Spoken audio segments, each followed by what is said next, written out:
Hi everyone, it's Saturday morning. Welcome to you from Good for the Game TV, and here's our Stage 8 betting preview of the Tour de France. We're also going to have a look at the latest betting in the general classification. No real changes after what was, as predicted, a pretty boring stage yesterday. We did say in the preview you could tune in for the last 10 kilometers to see all of the action, and that's pretty much the way it turned out. If you are new to our channel, make sure you go down below the video, hit the subscribe button, and you will be able to get notified of all of our videos that get posted. Hit the bell on the right-hand side as well to make sure you don't miss out.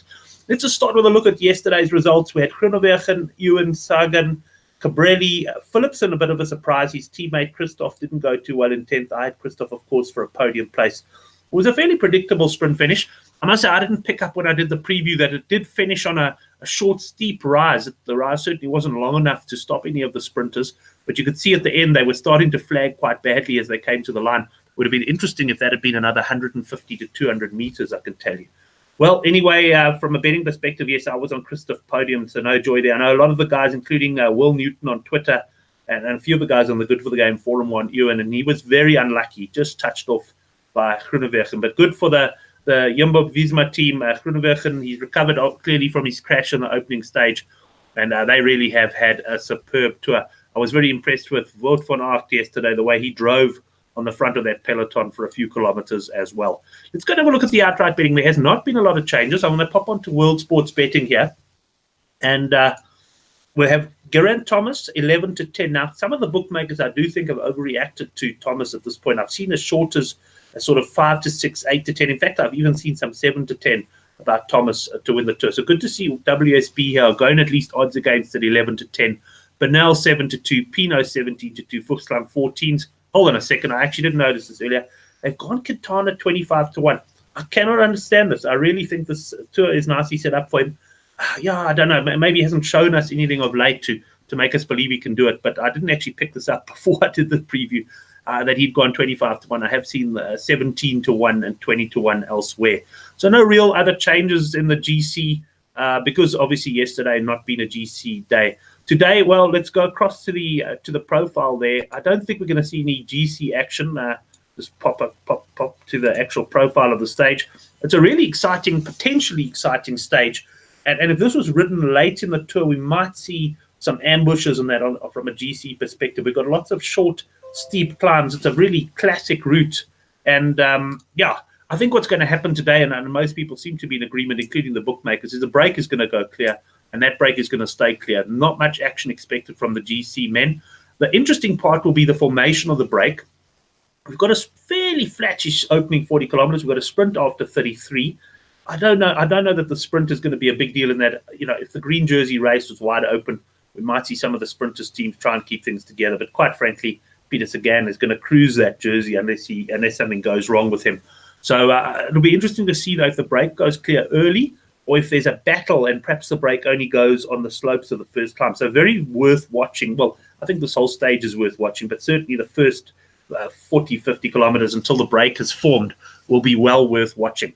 So there's going to be plenty of people looking to get into the break. I imagine that the Trek team and for that matter, Quickstep will be either looking to get the likes of Ciccone and Alaphilippe in the break.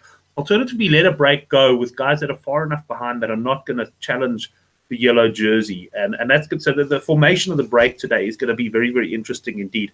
But really, it is there could be a very different type of rider that goes in the break if the break forms early to one that goes if the break only forms on the opening category 2 climb. So interesting with that. I'm going to pop over just quickly to Will Newton's Twitter account where he's put up his Stage 8 betting preview on Twitter. So you just go to Inside Peloton 96. You find this thread. It's got the profile on it.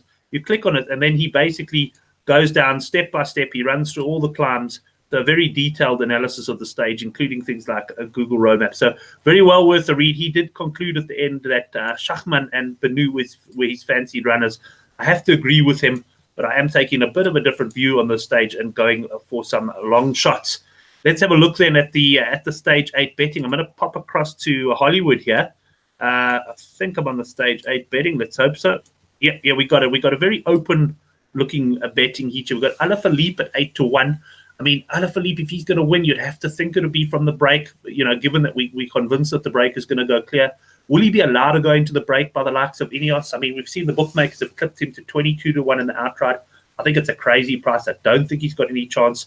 But Ineos, they're not going to take any chances. They don't want him, for example, getting a 10 or 15 minutes edge on them heading into the mountains. So I don't know that Alaphilippe really represents value in this at 8-1.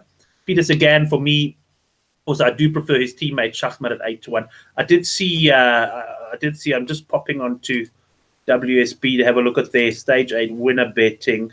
I did see 12-1 about Schachmann. You can see quite a bit of difference from the bookmakers here.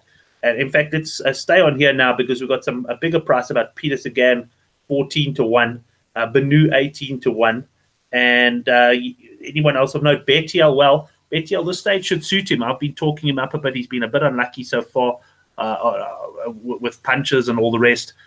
He could go in as well, but really, this is what I'm saying here. So this is one incredibly open race. I'm going to head straight to my bets now on the stage, and these are being posted in the Good for the Game forum now. Chris, he's actually at Good for the Game on Twitter. I'm at Brent Graham on Twitter. Chris has actually gone for Niels Pollard, the Katusha rider, at 66-1 at Sunbet. He in fact tipped him at 50-1 last night. He's come out 66-1, and that's what I'm following Chris here. I haven't seen him mentioned by many others, but Chris is keeping an eye on him. He's a bit concerned that he worked hard on Thursday when this stage would have been better suited to him, but there's every chance that he goes into the break. So 66-1 with Sunbet. You'll see my strategy here. Really small bets on some long shots. I'm none the wiser than anyone else as to who's actually going to win the stage. I certainly do think the likes of Schachmann at 12-1 are good, but I've chosen instead to spread my stakes around, have a few, and let's hope one or two of these guys get into the break. One thing I did see on one of the forums somewhere was that Jakob Fuchslang mentioned on his blog that some of the Astana riders, the domestique type riders, might be allowed to get into the break to go for the stage win. And here, Omar Fraley at 40-1, he seems to be generally around that price. He certainly fits the bill. He has looked pretty good so far. I think Astana, if they get someone in the break, he might be one of them. Oliver Neeson from the AG2R team, well, Bardet is really battling at the moment. I don't think they're going to put all the eggs in one basket, and a good chance someone like him could get into the break, and he's certainly strong enough to finish the job. Here's a big price, 200-1 at Hollywood. Vilmoz. He's also the AG2R rider. He wasn't meant to ride the Tour. He had ridden the Giro, came in due to injury to another rider, if I recall. But he's looked pretty good to me in the first week. He sort of hung in there on the mountain stage the other day. And 200-1, there's generally 125-1 available. I'm having a nibble at the 200s. He's a guy who likes short, steep climbs. And if you look just before the end on the profile, you'll see there's a 1.9 kilometers at 7.9%. That's the sort of area where if he is in the break, he could definitely make his move without a doubt. Sorry, let's go back to this. And then finally, I'm going for another Astana rider, Pablo Balboa. He also gets allowed into breaks quite often. I see 80-1 about his chances. So I'm investing a total of 2.5 units. I will be looking for match bets. I've had a quick look. Nothing jumps out to me, but I'm gonna study a bit harder, have a look at a few of the different options. If I do find any, I'll put them on the forum. But otherwise, that's it as far as this stage goes. Really looking forward to it. It should be a good one. I'll be splitting my time between Tour de France and a little bit of Currie Cup rugby, where I can tell you I'm going to have some serious money riding on the Pumas Plus. Thanks, everyone, for joining us. Remember to subscribe to the channel. And look out for our live show at 10 o'clock on Monday night, South African time, 9 o'clock in the UK. We're going to be talking to a couple of Twitter experts, cycling experts that post on Twitter, if I can put it that way. And we'll have a live show there, so if you could contribute in the live chat as well. Have a great weekend, and let's hope for an exciting stage. Certainly has the potential to be one.